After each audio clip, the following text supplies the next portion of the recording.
After this video, you will never ruin a pork chop again. Not because of a new recipe, but because you're finally going to understand the actual character of this meat.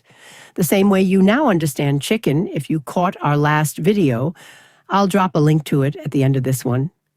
Once you know how a piece of meat actually behaves, you don't need a recipe to cook it well. You just know.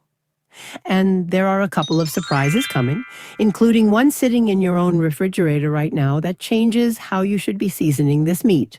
So stay with me to the end. Here's the part almost nobody tells you. If you remember pork chops being noticeably juicier a few decades ago, you weren't imagining it. The meat itself actually changed. The first problem has nothing to do with your cooking skills. It starts with the pig itself. Decades ago, the pork industry made a deliberate decision to breed pigs that were much leaner.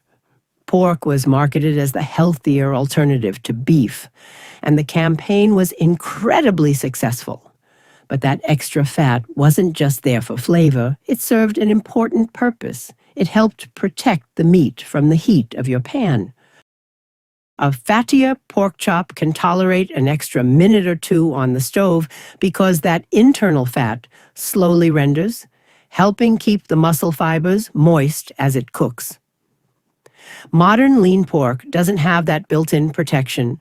The moment the internal temperature climbs beyond its sweet spot, those muscle fibers tighten up and begin squeezing out their moisture.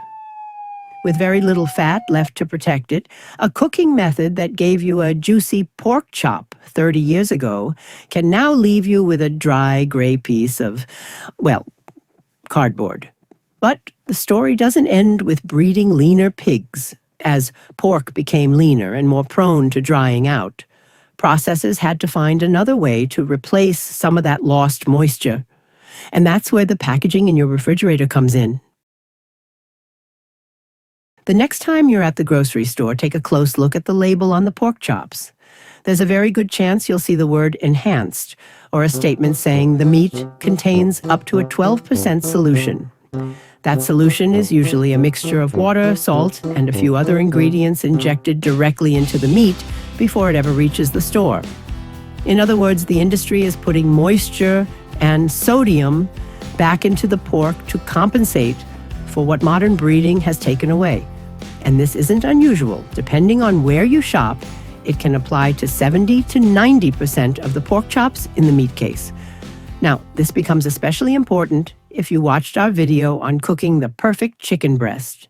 In that video, we used a technique called dry brining, salting the meat ahead of time to help it retain moisture, improve its texture, and create that beautiful golden crust through the Maillard reaction. But if you take an enhanced pork chop and dry brine it the same way, you're adding salt to meat that's already been injected with a salty solution. The result can be an over-seasoned pork chop with a slightly springy processed texture instead of the natural bite you're hoping for. So before you reach for the salt, take a moment to read the label. If the package says enhanced, skip the dry brine. If it's labeled natural or doesn't mention any added solution, then go ahead and dry brine it, just as we did with the chicken. Before we get into the specific stovetop techniques and the simple heat rules that make all the difference, I want to take a moment to explain what we're really doing on this channel. I'm not here to give you a list of recipes to follow blindly. My goal is to help you understand what food is actually doing as it cooks and why it behaves the way it does. Once you understand a little of the physics and chemistry happening in your kitchen, you stop relying on recipes quite so much. You start trusting your own judgment instead, and that means you can confidently cook almost anything. If that's the kind of cook you'd like to become, I'd love to have you along. Go ahead and subscribe so you don't miss any of our upcoming videos. Now let's head over to the stove. Even if you bought the right pork chop and seasoned it properly, it's still surprisingly easy to ruin it once it hits the pan. The first mistake happens almost immediately. You lay a perfectly flat pork chop into a hot skillet, and within 30 seconds, the edges begin to curl. That could be annoying. When that happens, the center lifts away from the pan. Instead of searing, it begins to steam. So why does this happen? Along the outside edge of the chop is a strip of fat attached to a layer of connective tissue called silver skin. That silver skin contains collagen and elastin. As soon as it hits high heat, those tissues shrink much faster than the meat itself. As they tighten, they pull on the edges of the chop, causing it to curl upward in the middle. Before the pork goes into the pan, take a sharp knife and make a small cut through the fat cap every inch or so. You're only cutting through the fat and the silver skin, not into the meat itself. Those little cuts break up the tension in that outer band. Then, as the fat shrinks during cooking, it can no longer pull the chop out of shape. The meat stays flat against the pan, giving you full contact with the hot surface and a much more even, beautifully browned crust. Now let's look at the second mistake. For years, many of us were taught to put meat into a hot pan, leave it alone, and flip it only once. For a thick, well-marbled steak, that's perfectly reasonable advice. For today's much leaner pork chops, it's one of the quickest ways to dry them out. When lean meat sits on one side of a hot pan for 5 straight minutes, the heat keeps building from the bottom upward. The bottom becomes extremely hot, while the center is still catching up. By the time the middle reaches the temperature you're aiming for, the outer half-inch of the chop has already become dry, tight, and gray. Instead, try flipping your pork chop about every 60 seconds. It sounds almost backwards, but there's good science behind it.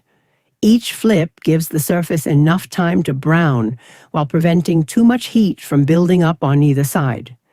Instead of cooking from one direction, the heat moves into the meat more evenly from both sides. Think of it a bit like a rotisserie. The heat is constantly being redistributed rather than concentrating in one place. The result is a pork chop that cooks more evenly, develops a beautiful crust on both sides, and avoids that thick band of dry, overcooked meat around the outside. The third thing you need to pay attention to is the cut of pork you're cooking. A boneless center-cut loin chop behaves quite differently from a bone-in chop, and understanding that difference can save you from undercooked or overcooked meat. Bone is actually a very poor conductor of heat. In other words, it acts more like an insulator than a conductor. That means the meat right next to the bone heats up more slowly than the rest of the chop. So if you cook a bone-in chop exactly the same way you would a boneless one, you may find that the outside is perfectly done while the meat closest to the bone is still undercooked. That's why bone-in chops usually need a little more time over slightly gentler heat. Giving the heat a chance to work its way around the bone helps the entire chop cook more evenly. Now let's talk about one of the biggest changes in modern cooking. Many of us grew up believing pork had to be cooked until it was completely white all the way through. Years ago, that was good advice.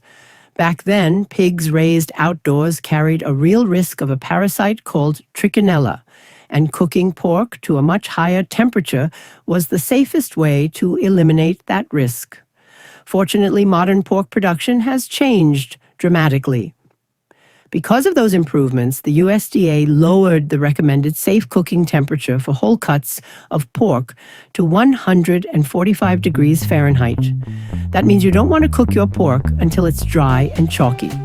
Instead, pull the chops off the heat when your thermometer reads about 140 degrees. Then, let them rest. As the pork sits for about 5 minutes, the heat stored in the outer part of the chop continues moving toward the center. During that time, the internal temperature naturally rises to the recommended 145 degrees. That's called carryover cooking, and it's one of the easiest ways to avoid overcooking your meat. But resting the meat does something else that's just as important. When pork first comes off the heat, The juices inside are very hot and very thin. Slice into it right away, and much of that flavorful moisture ends up running onto your cutting board instead of staying inside the chop. Give it those 5 minutes to rest instead. As the meat cools slightly, the muscle fibers relax, and the juices thicken just enough to stay put. Instead of pouring out when you slice the chop, they stay where you want them, in the meat. At 145 degrees, don't be surprised if your pork chop still has a faint blush of pink in the center. That isn't undercooked. That's exactly what a properly cooked, juicy pork chop is supposed to look like. So let's put everything together, read the label, use the right brining method, score the fat cap, flip the chop every minute, and trust your thermometer. Those 5 simple habits will do more for your pork chops than almost any recipe ever will. Before you go, I want to say a genuine thank you for all the cooking stories and tricks you've already been leaving in the comments. If you've got your own pork chop wisdom, a family trick, a hard lesson you learned the hard way, drop it below. I would love to read it. Try these techniques out the next time you cook pork, and I'll see you in the next video.